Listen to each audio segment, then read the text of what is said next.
से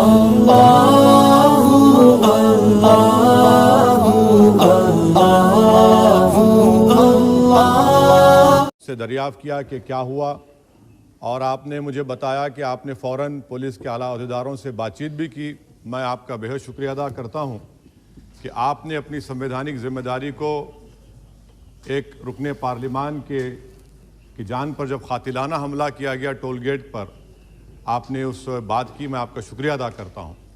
स्पीकर साहब, मैं मुख्तसर से यहाँ पर यह बात कहना चाहूँगा कि मुख्तलिफ सियासी पार्टियाँ मुख्तलिफ प्रदेश में इक़्तिदार पर हैं।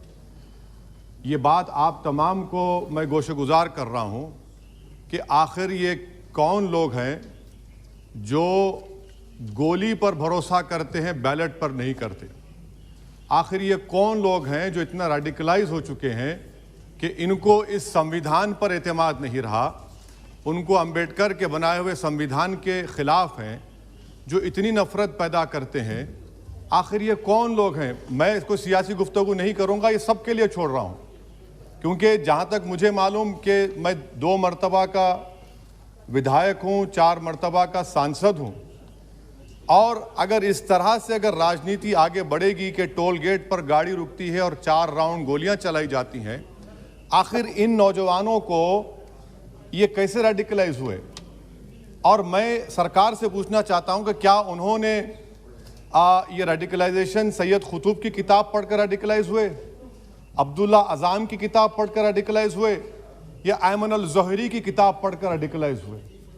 इसीलिए मैंने सरकार से 2015 में कहा था कि इंटरनल सिक्योरिटी डिपार्टमेंट MHA में, उसमें तमाम मज़ाहिब के लोगों का एक काउंटर सेल बनाइए आप।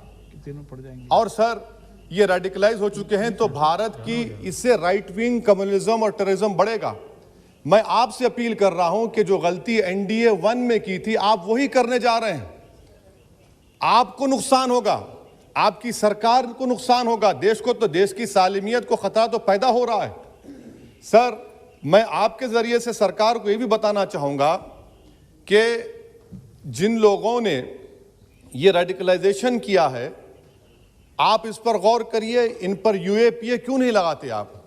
अगर कोई स्पीच देता है, अगर कोई फेसबुक पर किसी क्रिकेट मैच पर किसी टीम की तायीद करता है तो UAPA लगता है।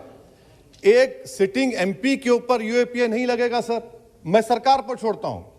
सर, चौथी बात यह है कि रेडिकलाइजेशन की जब बात होती है, हमने यहां पर एक कांग्रेस के बड़े नेता से सुना कि 2 भारत हैं दौलत के एतबार से। नहीं सर, भारत की दौलत मोहब्बत है। भारत की दौलत पैसों की दौलत नहीं है, भारत की दौलत मोहब्बत है। हाँ, 2 भारत हैं, एक मोहब्बत पर जो पिछले कई बरसों से आबाद है, और एक नफरत पर भारत बन रहा है। तो क्या आप दौलत की भारत की मिसाल देंगे या मोहब्बत की भारत की मिसाल देंगे? अगर मोहब्बत की भारत की मिसाल देंगे तो उसमें आपको मेरी जबान को रोकने के लिए गोली चलाने की जरूरत नहीं है। इस 2 भारत को समझने की जरूरत है। सर, खत्म सर, मुझे खत्म सर सुनिए सर, मैंने करीब से 6 फीट से गोलियां देखी, मुझे बोलने दीजिए सर। हो सकता है कि कल दिन ना देखूं मैं। अगर मैं यहां पर नहीं बोलूंगा तो कहां बोलूंगा सर? आप मुझे प्लीज बोलने दीजिए। सर, मैं आपसे गुजारिश यह करना चाहूंगा कि आप हरिद्वार में, रायपुर में और इलाहाबाद प्रयागराज में मेरे बारे में क्या कहा गया? आपके नायबी की रिपोर्ट है ना, आप क्यों छुपा रहे उसको? देखिए, मैं मौत से नहीं डरने वाला हूं, हम सबको जाना है इस दुनिया से। बल्कि मैंने कह दिया कि मैं इस वतन में पैदा हुआ, मेरी मां की कोख से तो जमीन पर लिटाया गया। जब मेरी आंख बंद हो जाएगी तो इंशाल्लाह औरंगाबाद की जमीन मुझे दफनाया जाएगा। मगर मैं आपसे अपील करना चाह रहा हूं सरकार से सर, कि जो कुछ बातें की गई हैं उसको देखिए। मैं Z कैटेगरी सिक्योरिटी नहीं चाहिए मुझे, मैं हरगिज नहीं चाहिए मुझे। मैं 94 से पॉलिटिक्स में हूं। मैं आजाद जिंदगी गुजारना चाहता हूं। मैं घुटन के साथ जिंदा नहीं रह सकता इस दुनिया में। मुझे जिंदा रहना है तो अपनी आवाज उठाना है, मुझे अब जिंदा रहना है तो सरकार किसी के उनके खिलाफ बोलना है, और अगर गोली लगती है तो मुझे कबूल है, मगर मैं घुटन की जिंदगी नहीं गुजार सकता सर। मेरा मानना यह है कि संविधान में अगर देश के गरीबों को, मजलूमों को, अल्पसंख्यक समाज को सिक्योरिटी मिलेगा तो मुझे मिलेगी। सर, आपकी चिंता हमें है ना सर, आप, मैं इसलिए सिक्योरिटी दे रहे हैं सर, आपको नहीं सर, देश के गरीब बचेंगे तो मैं बचूंगा। ओवैसी की जान इखलाक पीलू से बढ़कर नहीं है सर। ओवैसी की जान उस वक्त बचेगी जब गरीब की जान बचेगी। इसीलिए मैं आपके जरिए सरकार से अपील करना चाहूंगा कि सर इस नफरत को खत्म करिए, इस नफरत को खत्म करिए और इस पर आप गौर करिए।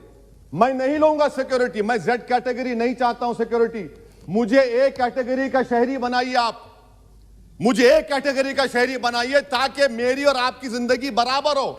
जब देश के प्रधानमंत्री पर सिक्योरिटी ब्रीच हुआ, अपोजिशन की तरफ से मैंने कहा था कि गलत हुआ। सब सेकुलर पार्टी के लोगों ने कहा कि ओवैसी तुम क्यों बोले। मैंने कहा नहीं, देश का प्रधानमंत्री मेरा है, सिक्योरिटी ब्रीच हुई तो एक्शन लेना चाहिए। मगर 4 मर्तबा के एमपी पर कोई 6 फीट के फासले से 4-4 गोली चलाता है। मुझे मौत है, हम सबकी मौत है, मगर मैं इन गोली चलाने वालों से डर कर खामोश नहीं बैठने वाला हूं। और मैं दुआ करता हूं कि उत्तर प्रदेश में पुरअमन पोलिंग होगी इंशाअल्लाह। उत्तर प्रदेश की जनता गोली चलाने वालों का जवाब बैलेट से देगी, नफरत का जवाब मोहब्बत से देगी और कमजोरों को दबाने का जवाब हिस्सेदारी से देगी। मेरी आपसे गुजारिश है सर कि मुझे जेड कैटेगरी नहीं चाहिए, मैं रिजेक्ट करता हूं। आप इंसाफ करिए सर, उस पर यूएपीए लगाइए। और इनके दिमाग कौन है?